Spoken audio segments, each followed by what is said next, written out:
who are new here or newer to our group don't know who the Llama King is, Stuart Wilde is in the house, ladies and gentlemen. Wow, wow, wow. He's one of the originals. Yeah. Lindsay, look what they let in the room here. Stuart's here. Good times. Everybody loves you, man. It's so good that you're here. Okay. Welcome to our book study group for whatever day this is, Monday, the 13th of September, 2021. John Lavenia here with you. And with Missy and Bob, and Randall's here, Catherine's here. Randall, I think this is your first time on our book study group. I'm not sure. Maybe. Welcome. Lindsay MB's here. Oh my goodness, Mary Beth. Hey, Mary Beth. Virginia's here, and Stuart, the Llama King. We're going to go ahead and start today our first of 4 sessions on a book that hopefully you've read at least the first 3 chapters plus the introduction, and that is Wake Up and Live by Dorothea Brande. In fact, I was flailing in everyone's face today. Hold on, let me get it. On multiple sessions here, I was very braggadociously flailing my original copy of the book. Look at this, huh? I bought this on eBay from some person who obviously didn't value it like I do for $4, as I recall. $4. Yes. And it's yellowed and wow. But we do have the PDF version, which I made sure that everybody got a copy of. Of course, if you're a member here with this group, which is brought to you by the paying members of the John Lavenia Success Mastermind, then you've got a free copy in your members site. And if you've just recently enrolled in the book study, then I also sent you a copy as well. But oh my goodness, I just remembered why Dorothea Brande is my favorite female author of all time. For those of you who've been through the first 3 chapters, well, the introduction, as you know, was very enticing, right? She made some bold promises to us in the introduction. And then the first 3, actually the first 4 chapters, we're going to get to chapter 4 next week. But the first 3 chapters are just taking your head off, like shoving your face in, here is the reality, whether you want to see it or not, the will to fail, right? So anyway, we are going to go ahead and open it up as is tradition. I would love to hear how these first few chapters affected you, if you've gotten some mileage out of it, and most importantly, if you find that, these things are observable and workable in your life, like where have you seen this show up? Now, whenever we do this, it's pretty revealing because, usually we're just talking about stuff kind of philosophically, but she is like ferocious in this book. So if you want to come out and reveal whatever you want to reveal from your life, be my guest. Randall's the first with his hand up. Come on out, Randall. What are your thoughts on all this? Wow, I opened the email a little bit late, so I got up to the first few paragraphs of the 3rd chapter, but I was feeling pretty called out. I felt like a lot of it was like, whoa. And I could see examples of my life, too many to even enumerate, that I felt like, yeah, I threw a lot of stuff in my own way. It was like I'm running through trying to run a marathon, and I kept throwing hurdles in my own way, and it's not even a hurdle race, and just for the sake of doing that, and not instead of just running the race to get to the end. I thought she had a lot of good things in there. There was one thing that I did highlight that I thought was a really good comment, if I can catch it quick, was sure. That they have the best of evidence that the rewards of well-directed activity far surpass all the byproducts of failure. That one infinitesimal accomplishment in reality is worth a mountain of dreams. Oh, wow. Yeah, that touched you, huh? Yeah. Wow. And that was that meant a lot. And I was like, whoa. Yeah. Overall, so far I'm feeling pretty called out, and I can't wait to get through to it till actually get to the formula. Chapter 5's coming. Yeah. So by next week, you'll have it in your hand, and then she goes ahead and elucidates and gets into nuance about it. But chapter 5 is where everything's revealed. So keep on trucking with chapter 3. And then, of course, 4, she really rubs your nose in it. And then chapter 5, she Yeah.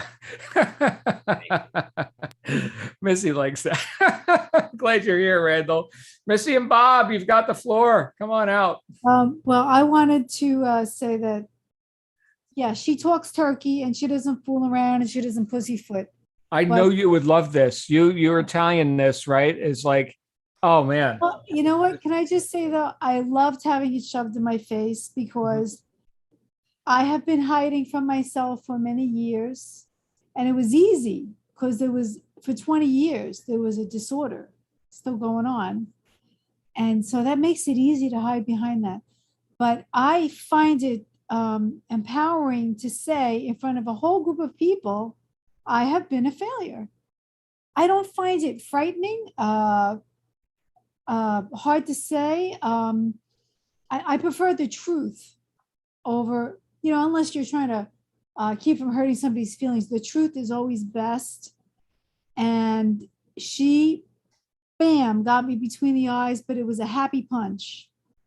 And fortunately, if I had read it, I'd heard about it, but if I had read it before I started with you, it might have sent me for a loop. But I'm prepared and I'm thrilled to have this out. And I haven't even said it to Bob yet. But I have had so many brilliant ideas over the years that I didn't accomplish, sparks of, genius from the ether that came into my head or whatever you want to call it, that I just let slip through like quicksilver. Oh, I couldn't grab it. Oh, well, what am I going to do? Plus I'm sick. So, and it's, I just can't tell you how much I love it. It's like a fresh air. And I feel more powerful having read it than I did before. Oh, we're just getting started. Not hiding. Yeah. Well, what a transformation. The first day you met me. You know what, Missy, it's almost like we hear this every week coming out of my mouth anyway, is like the transformation is palpable. And for those of you who don't know Missy and Bob, Missy and I met via e-commerce community. And then she decided to, come here into the mastermind group and like unbelievable, like transformation. And of course, I like seeing that because I like to know that these concepts, these ideas, which I did not originate, there's no new truth or anything, but I like to know that these concepts are working not only in my life, but in others. And so you just corroborated so much. And I know as a New York Italian, right, Dorothea Brand was going to light you up, right? It's like, oh, here's my story, and here's this, and here's that, and here comes Dorothea Brand. It's like, no, you're an asshole. Stop talking and listen, right? So, oh, this girl gave me permission to be bold in my writing. We've reviewed integrity is everything, right? Oh. And you guys know in the chapter, like, it's not okay. It's kind of Dorothea Brandish, it's kind of like not. Yeah, it's not okay. It is. The thing is, John, I read Napoleon Hill. We just listened to Neville Goddard today, one of his tapes. I have all this information. I have all these heroes. It wasn't until this book that I could finally say the words to myself. Well, I'm glad you said it in past tense. I have been a failure. I heard that. That was the past, right? Yes. So yeah. And what's interesting too about this, everybody, this book came out the same year as Think and Grow Rich, during the Great Depression, when most people were living in a state of chronic fear, being cowed under by, here's a lot of agreement in society about what we can't do, how everything's going to pot, right? You can't, right? Lack, limitation. And here comes, right, to counter that, here's Napoleon Hill, here's Dorothea Brand, and other contemporaries of that era. Right. This is post Emerson and Wattles and those guys. But where I thought Napoleon Hill did a most a deep dive into like principles, Napoleon Hill Dorothea Brand just came out swinging. Yeah. And I didn't do this. Right. And she's a writer too. Well, obviously she wrote a book, multiple books, but she's got a vocabulary. Right. So like I had to go ahead and do the 3-finger click on a few words in the PDF because, all right, let me make sure I know exactly what she means by using that word in that spot. Right. So really, really fun for me to read from someone with the vocabulary and not, a lot of just the drivel that passes as a bestseller these days. So thank you, Missy. Glad you're here. Hey, Mary Beth, you're unmuted. You got a comment on this? Yeah, I do. Oh my goodness, Mary Beth is here. Hey girl, Hi, you look great. guys. Yeah. I got to tell you, I'm like, oh my God, I thought I was normal. I mean, just like, going past and missing a sign and missing the exit once in a while, or overeating ice cream, or just things that she like knocks you in the face about. I'm like, oh my God, who can make it? We all are normal, and they're not normal things, I suppose. Well, I'm blown away by this. It's like, geez, I'm like, what does she get off just saying all this? But I get it, So yeah, I got a lot to learn here, at least on some things. Yeah, a lot of things. But good times. So glad you're here, Mary Beth. Thanks for tuning in. Yeah. All right. Any other opening thoughts? And then I'll share my screen and we could talk about the some of my highlights. Julia. Hey, Julia. Hey, I was just looking back over it, and the line that struck me is that we are acting as though you had 1,000 years to live. And I'm sure I'm not the only one who has been chugging along as if that were true. And COVID hit me in the face, as well as turning 70. That didn't hurt to make me realize I don't have 1,000 years to live. But, maybe it hit all of us that suddenly there's mortality staring us in the face. I mean, not that we're all going to get it. I don't mean that, but just a lot of people have died. And it makes me pause and think, what do I need to do to get off my butt and get some other things done? And this is a good book for that. Wow. Like instant motivation, huh? There you go. And you're very youthful. Right. I'd lose that bet. How old is Julia? 103. 59, maybe 70. No way. Really? Wow.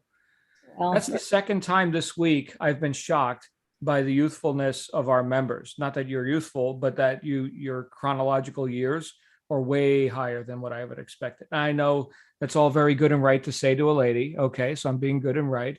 But that's for real too. Okay. I'm not just making that up. So, wow, Julia. Awesome. Well, it's a wake-up call. And whenever you hit a milestone, I don't know about the rest of you, but when you hit one of those years that ends in 0, it's a time to really pause and reflect about what you got left and how much you've accomplished and what you want to accomplish. And it's kind of a big deal. There's a movie called In Time. Has some famous actors in it. I don't remember the name of the guy. Anyway, In Time. I don't know if any of you have seen this, but people are like, their bodies are fitted with some sort of a device that when you run out of time on your device, and that's the currency, time, you exchange time for a cup of coffee and whatever. But if you run out of time, you get to 0, your body just shuts down, you're dead. But everybody, you ever seen that, Randall? Was that the one with Justin Timberlake? That's the one. You got it. Right. And the clock starts when you turn 21 years old or something. And then your body doesn't age. You are forever 21, ostensibly 21 years old. You could be 1,000, you could be 21, right? Or anywhere in between. But the clock starts running at 21 years old. You've got a year. So now you got to go earn more time. Interesting kind of these people were subjugated and it was all about, tyranny and all that, but interesting movie nonetheless. Mr. Wild, how are you, brother? Been too long. So good to see you, man. The Llama King, ladies and gentlemen, Stuart Wild. So nice to be here and see all you guys and see new faces, missing Bob and Randall and Catherine, and then of course my friends Virginia and Mary Beth and Julia and Lindsay and Shaman Woman Janet. Nice to see you guys, and Brother John. Good to be back. A lot going on for me, but I honestly, this is one of my favorite books, and I would say the reason why I got so excited about this book was, of course, because of your enthusiasm for this book in the early days of the Success Mastermind. So I think I'm on my second or third time reading this book, and even just, reading through the first few chapters again. Yeah, man, hit me like a ton of bricks. Couple things really, and I'm glad that you kind of put it in context, because I really, I think that the context and the setting is very important in this, right? And this is 1936, so this is actually a year before Think and Grow Rich, right?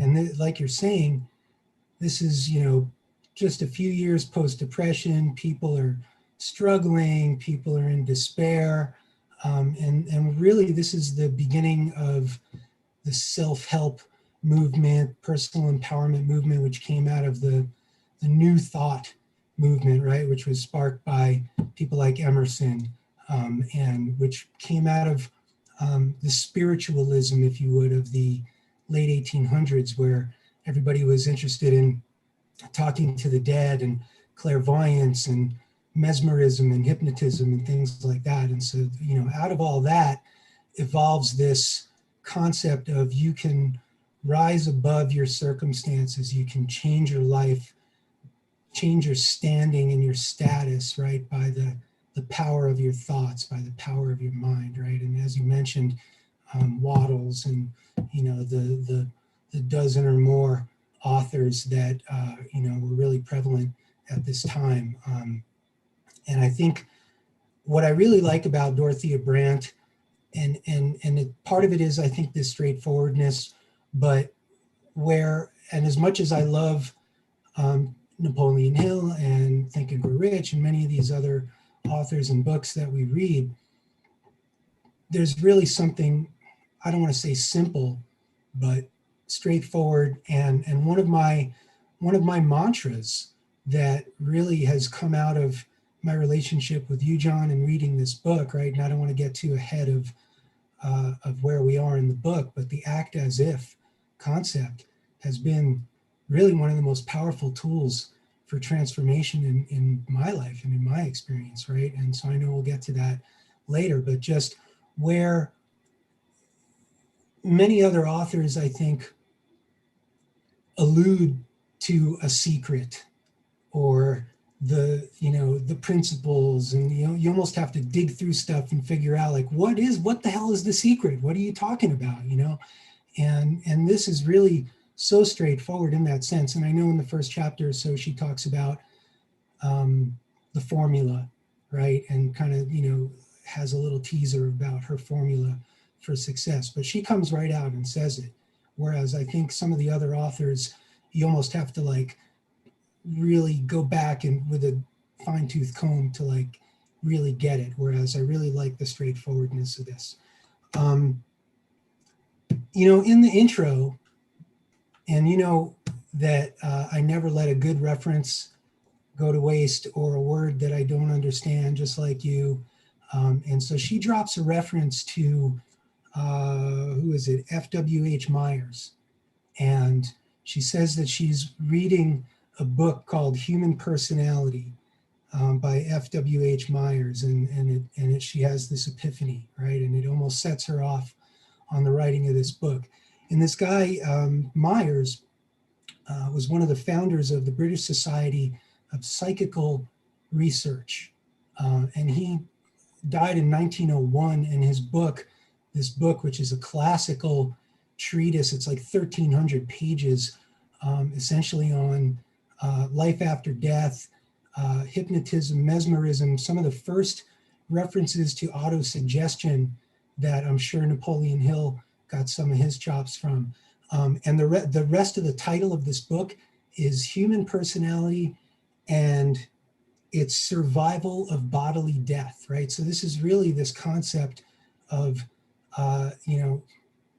everlasting consciousness, right? So anyway, I just, I'm trying to wrap my head around where Dorothea is coming from when she's writing this book. And she's really associated with this Society for Psychical Research. So I just wanted to drop that in there, and I thought it was pretty cool. And then it also kind of reminded me of McDougall's experiment on The Weight of a Soul. Do you know what I'm talking about? Any of you Mm. guys know that? So this guy, McDougall in 1907, I think, took people that were on their deathbeds and he weighed their bodies before and after their death. And while his research was controversial and things like that, it's really fascinating that back then, when we're talking about really the rise of materialism, and we still have some of these people that are really looking into the science of spirit and things like that. And so the answer to the question is, how much does a soul weigh? Does anybody know? 21 grams. It's pretty cool. Couple of quotes. It takes energy to fail, right? You think, just that concept that we think about success as, taking all this work, and that the opposite of success is failure. So the opposite of that must mean inertia or inactivity, right? Mm. And this concept that it actually takes work, it takes energy to fail at something just, hit me. And then, the quote that you mentioned, Randall, about, an infinitesimal accomplishment really hit me hard too. And then, going back to this concept of or her association with the Neoplatonists and the New Thought movement, and she drops an Emerson quote about success is constitutional. It's a plus condition of mind and body, including the power of work and courage, right? So cool stuff. Then she drops, so, her whole thing is the will to fail, right? In the beginning of this, right? And again, that it takes energy to fail. And when I think of the will to fail, I almost think about, what is that? Is it negative bias? What do we call it? Negative, where your mind automatically goes to kind of the dark place or the negative place. I'll have to look that up, or one of you guys can Google that, but it's like negative something bias, where our brains are kind of wired to automatically think about the bad thing. And Like growing weeds? Yeah, absolutely. Yeah. And or tending the garden, right? In the other side of that metaphor. But, she drops the will to live and the will to power. And the first couple times I read this, I didn't really think much about it, but the will to live. And in the second chapter, she drops Schopenhauer and Nietzsche, right? And so the will to live is, and these wills are the primordial motivations that, in this time period, they really wanted to figure out, we're talking about like the age of Freud and things like that, right? And so what motivates us, right? And so Schopenhauer says, the primary motivation is the will to live. Nietzsche then says, people will risk their lives for power. And so the will to power is stronger than the will to live. And then there's these other wills. The will to pleasure is Freud's gig, right? And that we have this will to seek out pleasure and satisfaction. And then this guy Frankl comes up with the will for meaning, like the will to have meaning of life. And I really thought that was cool stuff. So I dug into that a little bit. And then she says, like, all you need is imagination, which of course, imagination is like in every book that we read, and the power of our imagination, and the willingness to disturb old patterns and to act on that, right? So that's just powerful stuff. Anyway, I know I've been talking long. Cool stuff, man. Great book. I want to hear your take on it. Right. Beautiful stuff, man. Glad you're here. Wow. And for those just getting to meet Stuart for the first time, he is a dear friend and a longstanding member of our group. In fact, I would argue that this mastermind in the state that it exists right now may not be if it wasn't for Stuart and others who kind of pushed for it. So thank you, man. Thanks for being a brother. Glad you're back on your feet, metaphorically and literally. Stuart's been through some surgeries. So good stuff. Let me go ahead and share my screen. Let's take a look at some of the highlights that came up for me. I went sparingly because I could highlight the whole damn book, but we went through the introduction and the first 3 chapters. I only highlighted one thing from the introduction because she's making some big promises here.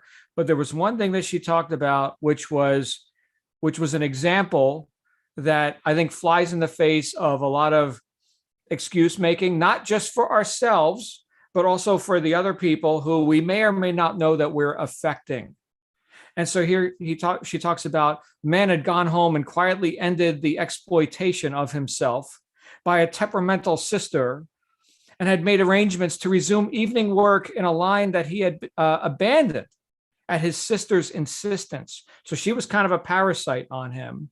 And he used the principles in this book to rid himself of that parasitic influence.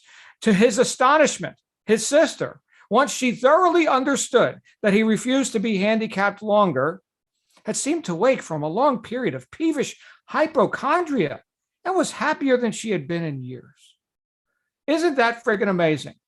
So I'm not a victim anymore. Oh, I guess you're not a victim anymore either. And it wasn't like, well, I don't know all the details behind it, but was there a sales pitch involved or something? Did he have to reason with her and like, Q&A or something? No, he was astonished. He didn't sell that deal. He just became part of the solution, not only in his own life, but in the life of this other person who was also dramatizing victimhood. Well, guess what? We're getting on with it, with you or without you. Okay, I'm on board. Let's go then. So you see how powerful that is? Oh my goodness. And have we not seen this in our own lives, right? Where you decide to stand up and then so do other people. So you're either part of the problem or part of the solution. Thank you, Dorothea, right? So why do we fail? And this is what we just heard from a couple of people about. With the same energy we spend making failure a certainty, we might have certain success.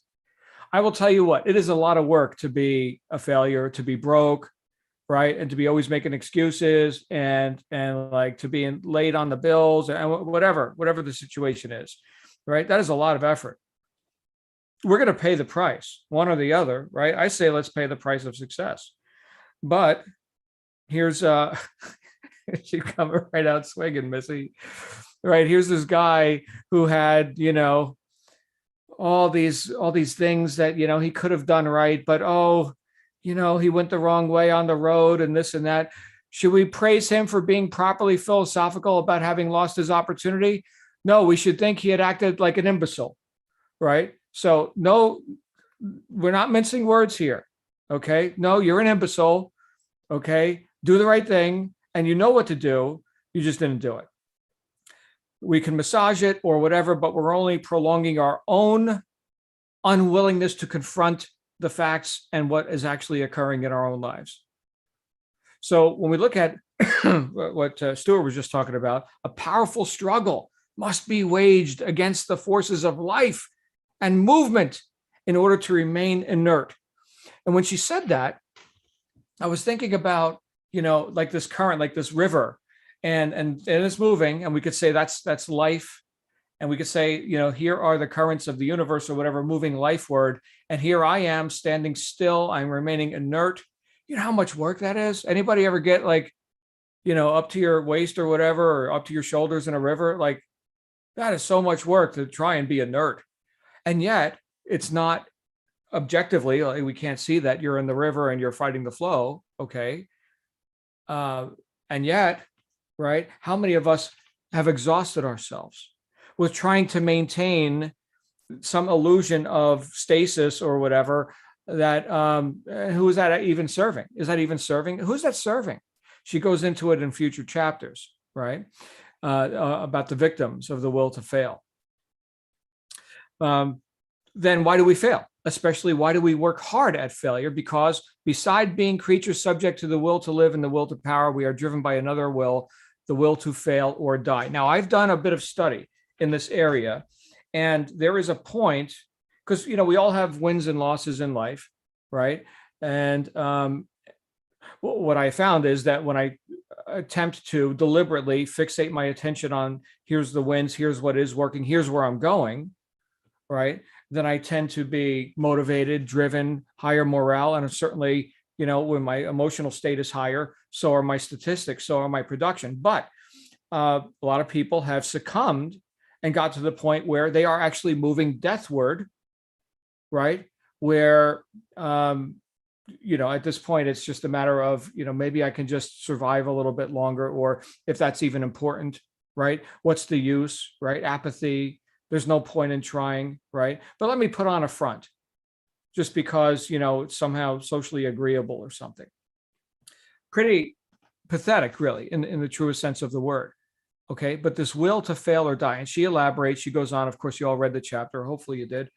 But she says here that as we get into principle-based living, and as we confront these outpoints, these things that are not working in our life, and we actually be willing to pick ourselves up and do something about it, it can work in any life that is not more truly dedicated to failure than to success. That's how she ends the chapter. So what she's saying is, John, you've got to be willing. You've got to be willing to look. You've got to be more interested in life than you are in death, more interested in success than you are in failure. We've got to tip those scales. Even if you've succumbed to your fate in the past, the fact that you're reading this book right now, you got a shot, right? And it's not just this one book, right? It's the fact that you're engaged in the pursuit of truth and workable philosophy in your own life. Okay. Yes, we could tilt those scales now. We could start growing fruit instead of weeds. And it's not going to be, Missy, you and I have had this conversation. It's not going to be like instantaneous, although I suppose it could be, with like some spiritual awakening or something, but it's the consistent application, putting more and more weight on the positive side of the scale that tilts the scales. Okay. We may have been a ne'er-do-well for decades. And are we going to slam those scales in the other direction because we had, we got inspired or something because we read Dorothea Brand? No, not necessarily. But through consistent application of right thought, wow. And that could be via this book, scripture, whatever. But the point is we must be willing to abandon. Here's what I'm getting out of this final sentence here in this chapter. We must be willing to forsake or abandon some of our most cherished beliefs about why we're a loser, if we're going to get on with it. Right. So we can't, like, as has been talked about in other books, right, harbor two opposing thoughts simultaneously. I don't think anybody reading this book wants to deliberately grow weeds in your garden. Probably not. Right. So let's be deliberate about this. And we must be more interested in success than we are in failure. Moving on into chapter 2, the will to fail. Great stuff here. Again, I was very, very judicious with my highlighter. But here is the covert villain. And if it were easily seen for the black-hearted villain it is, when it arrives out of its due time, we're talking about that quiet acquiescence, right? The submission, the succumbing, right? When it arrives out of its due time, it would be easy to fight. So in other words, we're fighting an invisible enemy, but almost always we are well within its power before we do more. Let me start that sentence over. But almost always we are well within its power before we do more than suspect, rarely and vaguely, that all is not as it should be with us. In other words, we've been duped, or we've allowed ourselves to go asleep. And unnoticed, this is Napoleon Hill talked about this as well, right? Without consciously being aware of it, new habits set in. New compliance set in.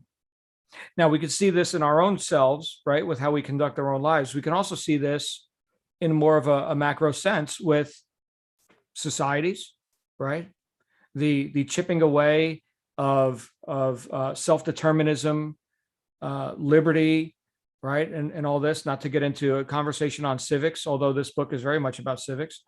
But the willingness to be controlled rather than to exercise control, the willingness to be effect rather than to be knowing cause in your life.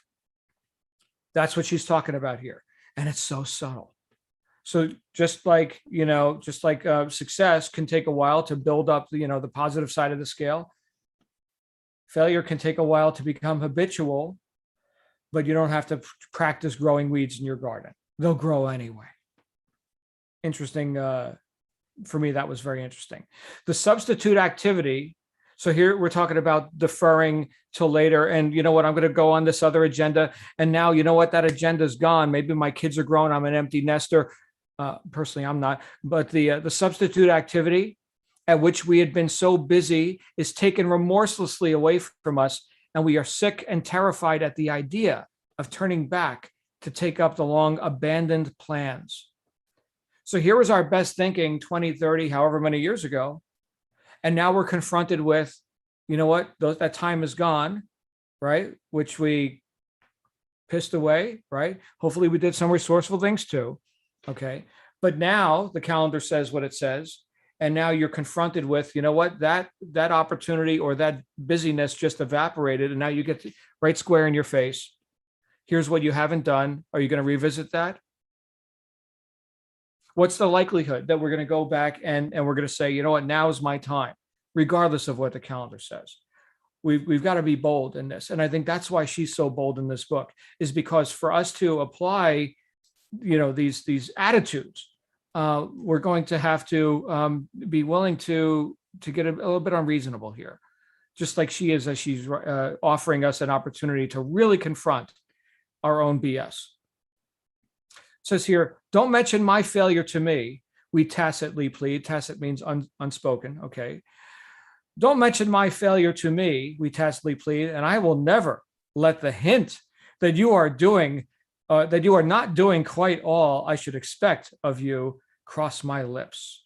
In other words, I won't hold you to account for your mediocrity as long as you don't hold me to account for my mediocrity.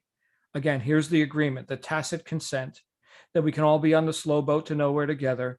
And it's okay. I'm okay. You're okay. Dorothea is saying it's not okay. One of the chapters in my first book, you guys remember? It's not okay. It's not okay. Now, people don't like to be confronted on this stuff.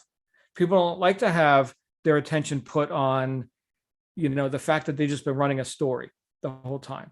And it's a good friend, I would say, who would come and you know, be willing to be politically incorrect with you about this stuff. And how many people today, I mean, if you just look around, how many people are so damn politically correct? And where's the evolution in that, right? Can we not confront anything? Are we truly just a bunch of snowflakes here? And this is what I have to look at in my own work, because look, I counsel with a lot of people who purportedly want increase, right? They want to have more. They want to become successful in this or that business. And I get to hear a lot of stories. Yeah, a lot of stories from people about why this, and, you know, they can't, or they got reasons, right? Excuses. I heard somebody say, you know, some people have results and other people have reasons. Some people make money and some people make excuses. Nobody does both. Okay. So it's incumbent upon me to nudge people with love. And in some cases to do a little bit of a spiritual beating, right? It's like, you know what, that's a great excuse. Probably the best one I've ever heard. But I don't buy it. And I hope for your sake, you don't either. Right? I've actually said that directly to multiple people. And they're like, oh my goodness, yeah. Wow. Have I been running that deal on myself this whole time? Yeah, longer than I've known you. And then once they get it, it's like, all right. It's not comfortable. But now at least we can look and we can possibly do something about it, right? In fact, there's always something that can be done about it if we're just willing to get off our butts and do something, and if we're more committed to life than we are to death. This whole paragraph smacked me nice. So we slipped through the world without making our contribution, without discovering all that there was in us to do, without using the most minute fraction of our abilities, either native or acquired. If we manage to be fairly comfortable, to get some respect and admiration, a taste of a little brief authority and some love. As she said that, I was thinking of like the chair people of like homeowners associations, a little brief authority and some love. We think we have made a good bargain. We acquiesce in the will to fail. We even pride ourselves on our shrewdness, not suspecting how badly we have been cheated, that we have settled for the compensations of death, not the rewards of life. It was Earl Nightingale who said, most people tiptoe through life hoping to make it safely to death. Profound. In fact, it was Earl Nightingale who recommended this book to me. And he did that via his classic recording, The Strangest Secret. Many of you have heard that recording, where he said, you know, read books that instruct and inspire. Think and Grow Rich by Napoleon Hill. The Magic of Believing by Claude Bristol, Wake Up and Live by Dorothea Brand, if you can still find a copy. And he said that, what was it, 1952 or something? Stuart might know. The Strangest Secret. Pick up a copy of Dorothea Brand, Wake Up and Live, if you can still find a copy. Right. Next thing you know, I was showing up on eBay, and this this came in the mail. I found a copy. Chapter 3, Victims of the Will to Fail. Victims. Yes. Oh, I'm a victim. I heard L. Ron Hubbard say once, he was the most prolific author of all time, actually, most published author. And he said, you know what, I can get on the bestseller list at any time I wanted to. All I got to do is write a book entitled, You Are a Victim. Everybody will buy it. Oh my goodness.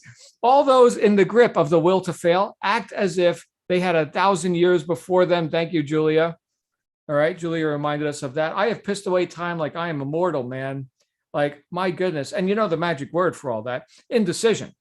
Indecision. Napoleon Hill, in his subsequent book from Think and Grow Rich, Outwitting the Devil, for those who haven't read it, it's basically, he mocked up this conversation with the devil, where he's wrestling with the devil, trying to extract the secrets of how he destroys men, right? And then finally the devil comes clean and says, all right, here's how I do it. If I can get a man to drift through life in a state of chronic indecision, I've beaten him. Indecision. There it is. There's the magic word, right? Time, gone. If you want to piss away time, there's the magic word: indecision. And then she gives a few examples. Here's how you spot the victims of the will to fail: those who sleep from 2 to 6 hours a day more than they need. 6 hours a day more than you need. I don't know how much you guys sleep, and everybody's biology is, I suppose, a little different. I'm not an expert on this stuff. I sleep 5 to 6 hours a day. And like, that's it, right? I'm ready for action. Other people, I heard I think Donald Trump said he sleeps 4 hours a day. Who else did that? Tom Edison. In fact, we talked about this, I think, last week. He would sleep in his lab with a metal pan on his knees, right? And he'd fall asleep. And when the pan finally fell off, a few hours later, he'd get back to work. Okay. And maybe he did that in like little naps or whatever. Okay. But why would we sleep less? Or I guess I could ask, why would we sleep more? We're just not interested in the doingness of life, right? Why would I sleep less? I'm very interested in what? In purposeful action. My work, my purpose, the activities that I get to be involved in. And some people might think, wow, this guy's really busy. And yes, I am, but it's a labor of love. I'm freaking on fire. And yeah, I get to deal with problems and everything else, but I love my work, right? Sleep. Oh, what an inconvenience. It's like with food. I got to eat and stuff. I got to feed this thing. Yeah, I guess I got to feed this thing. Which reminds me, once we're done here, I need to go feed this thing. Next, still among the inconspicuous failures, the introverts, right? So here we are, letting life go past us, not willing to reach or to impinge. Now, a lot of us here are in sales and marketing. What must you do? You must impinge on the marketplace. And yeah, you can be introverted in terms of like, I don't necessarily, go to the disco or whatever. Right. So to that degree, someone could see me as an introvert. Okay. But like, am I not impinging on the marketplace? Like right now, we're broadcasting this on the interwebs. I don't know how many people are going to see this week, next year, in the next 10 million years, however long, this video stays on YouTube or whatever. But, right. Am I not impinging? Am I not putting forth something out into the world, the marketplace, into mankind that could be of benefit, and that could what? Put attention on me. Right now, attention is on me. I'm running my mouth. You're listening. Hopefully you are, right? And so what is that? I'm more known now than I would be if I was just sitting here being quiet. I'll let somebody else impinge. So that's what we mean by introvert, or that's what she means by introvert. Easiest of all to recognize as lovers of failure are the heavy drinkers. We have any drunkards in our audience tonight? Any drunkards? So let me cloud my mind and let me shut down and let me not confront, right? Let me not look, right? So this is exactly what this is about. Let me be stupid. Okay. So I don't know that any of these people are here, but if you've had, your attention on that, here is an easily recognizable thing. And plainly unwise eating comes under the same head. Here's the active type that could be considered an extrovert, okay, ostensibly. The relentless movie and theater goers, the night dancers, all those who count the day lost, which has not a tea or dinner or cocktail party in it. So what she's saying here is that here's the quiet person, here's the loud person. They're both running a facade. They're both covering up who they actually are, what they could actually bring to the table. When we have, now we're talking about aimless conversationalists. I love how she worded this. When we have the same unevolving round of topics, the same opinions to repeat mechanically, the same half aimless observations to make on the same recurring situations, the same automatic indignation at the same old abuses, the same illustrations to prove the same points, and a few lukewarm arguments to bolster up what may once have been opinions, but are now seldom more than prejudices. Holy crap. How did she write that? That is just, thank you. Thank you. So there are those who talk much but say little. I've been one of them, right? So I know what that's about. I'm speaking from experience here, ladies and gentlemen. In fact, that was a direct quote from George Clason, The Richest Man in Babylon, right? Where he was talking about the woman with the brooch. I don't know if you guys remember that book, but yeah, she talks much but says little. This is so common these days. Look at social media, which is a major time suck, right? Now, people use social media for business and commerce and to influence, the marketplace and all of that. And so I'm not here to assess each and every post on social media, but how much of it is just plain noise? Maybe once opinions, but now seldom more than prejudices. Echo chambers of talking about nothing. We've all seen this. Obviously, she's recommending that you don't fall into that. Consider, here we are, obscure, unnoticeable ways of falling victim to the will to fail. Introverts and extroverts, equally susceptible. Consider the innumerable persons, for instance, who deliberately undertake work which calls for only a small part of their abilities and training, and who then drive themselves relentlessly, exhausting themselves over useless details. What did Wallace Wattles say in The Science of Getting Rich? We must outgrow, we must become bigger than our current position or our station in life. If we want to go to the next level, if we're moving lifeward, right, then we must be bigger than our post. If you want better employment, outgrow your position there, not by fiddling with all the minutia, okay, but actually by being bigger, by taking on bigger responsibilities. So what is this here a statement of? Irresponsibility. That's what this is. I'll let somebody else do the big stuff. I'm going to do this little stuff. I'm going to look really busy doing it. Again, I've seen this in my own life. Perhaps the greatest class of all those whose goal is failure is that of the universal charmers. I thought this was interesting. So here we are. A healthy adult does not need the tenderness or indulgence of every casual acquaintance, except for a guilty conscience. No one would ever dream of making a play for this kind of response. I've gone deeper into this, and there are a group of people, or let's say a personality type, which will always have a veneer because of their own lack of self-worth or their own guilty conscience or their own knowing of unethical deeds. We're into like self-image psychology now, but that's not something they can reveal. So here's while there may be a covert antagonism or hostility, right? There's this veneer of niceness and charm.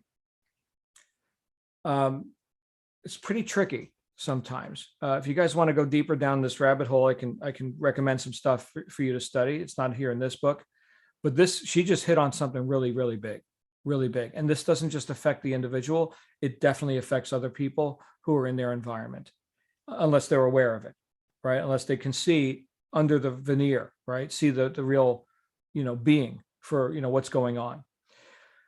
So this right here is something interesting, right? Do we need to? Are we a people pleaser?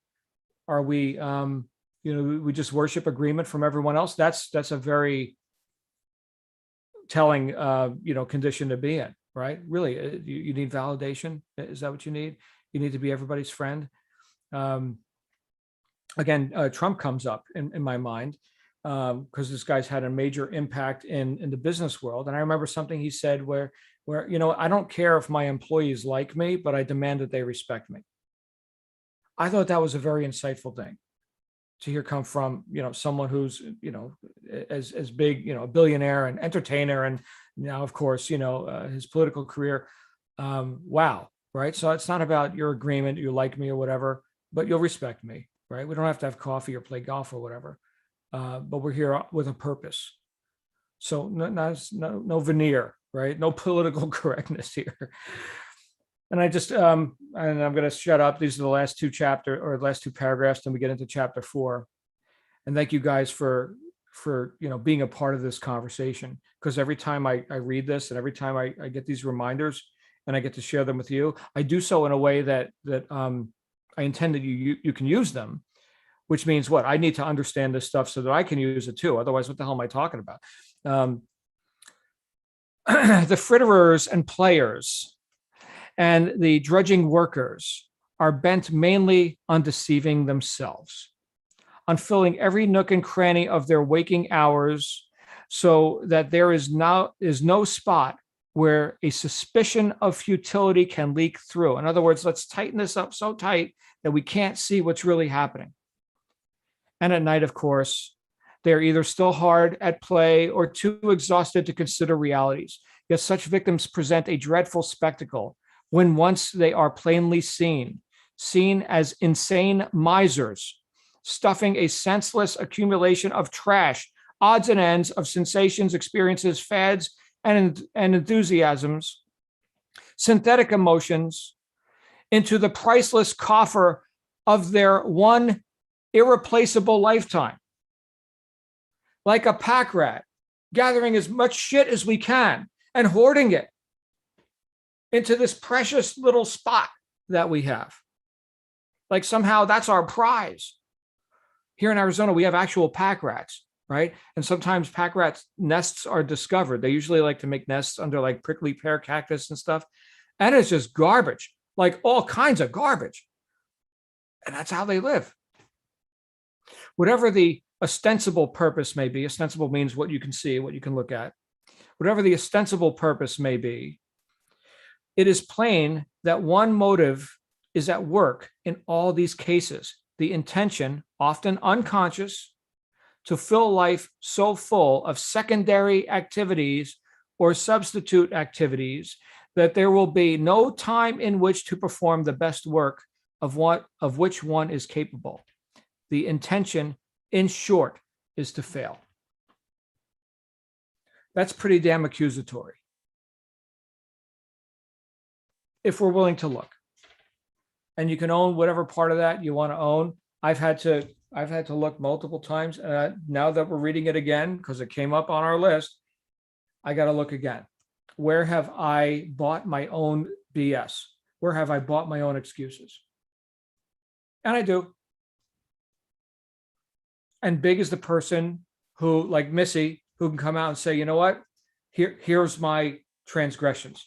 Here's my sin, having missed the mark, right?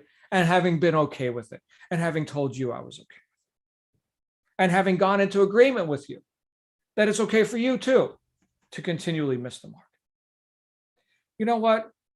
This is why there's no competition, my friends. This is why if you stand up and you say, you know what, I'm going to make a spectacle of myself, there's no competition. There's a lot of room at the top, right? All right. Well, then let's do it. Missy and Bob, you've got your hand up. Thank you guys for listening to me rant on this. This girl fires me up. I love you, Dorothea Brand. I love you. Missy and Bob, you've got the floor. Yeah, I had put a comment or a question out to the group because I was taken by the expression, the will to fail. Mhm. And I have heard for many years about fear of success. And I was wondering if they were the same thing. I think that personally, I am not so much willing failure as fearing success, because it's kind of drummed into all of us one time or another that you don't want to be extraordinary. You want to be ordinary. And the idea that you should be smarter than somebody else or a better athlete.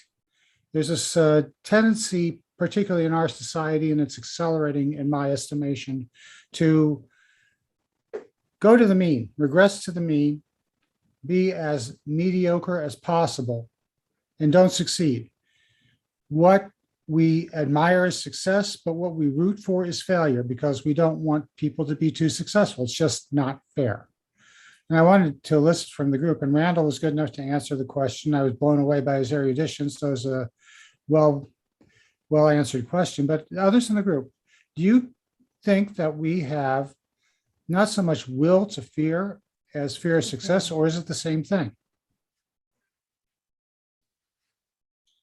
Well, the next chapter is going to touch on that a bit, but I will tell you in my own observation of myself and many people that I've had a chance to work with, there is that tendency to wonder, what will they think?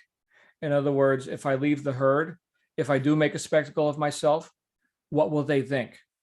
Because again, that tacit consent or that unspoken agreement with whatever's supposed to be normal, and of course the backlash that some people get. I mean, how many people here have either yourself witnessed in your own life or in other people's lives where they have even, like, let's say a marriage where one spouse is antagonistic towards the other in terms of their own success. Oh, you're getting started in that business? But nobody really makes it in those things. Why don't you get a real job, right? Could be, the ignorant but well-meaning friends, family, and neighbors, whatever, right? But this is the mantra of the herd. What will they think?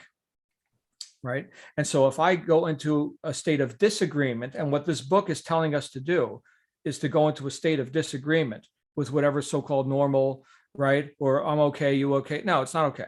All right. If we go into that state of disagreement, yes, there's fear of success. Clearly, Bob, what will they think? And how will I be received? What will become of my friends, my current things that are normal? You guys remember the TV show Cheers, right? Where Norm would show up at the bar. Norm, right? Everybody knows Norm, right? Well, what if Norm stopped being a drunkard and got his life together? Fear of success, right? Well, we're not going to show up at the bar anymore.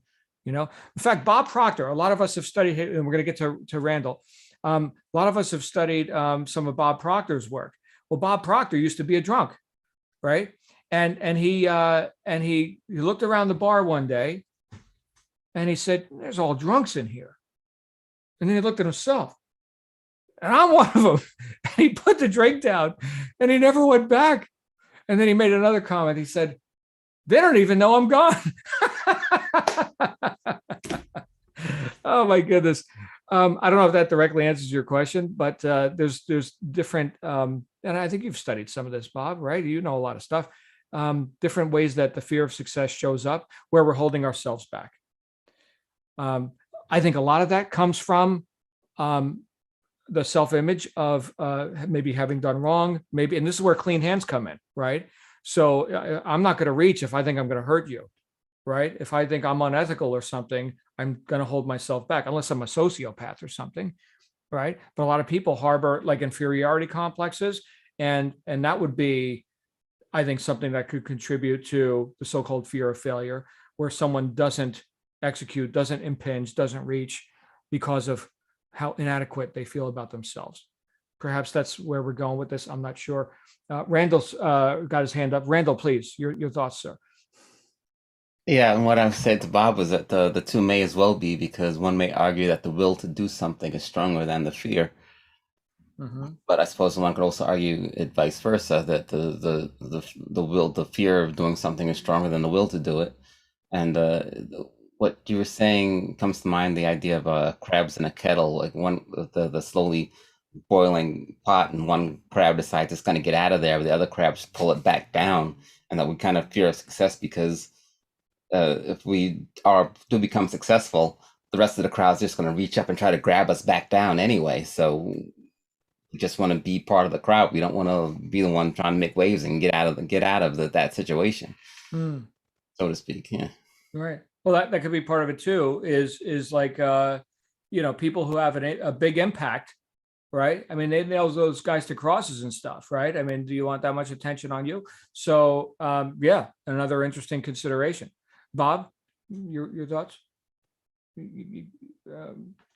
Bob's got his, or Missy's got her hand up. Somebody's got their hand. It's me. I just wanted to say that for me personally, through you and through the work I'm doing with the low hanging and through feeling like crap, but doing it anyway, the weight of pretending not to be a failure is so much heavier and much more difficult than doing this work and, okay, maybe excessively staying up till 1 o'clock in the morning from 7 o'clock. That's excessive, but it's so much, it's a negative energy to stay a failure, to not admit, to hide from yourself that you're a failure, than it is to try, to do, and to make the effort.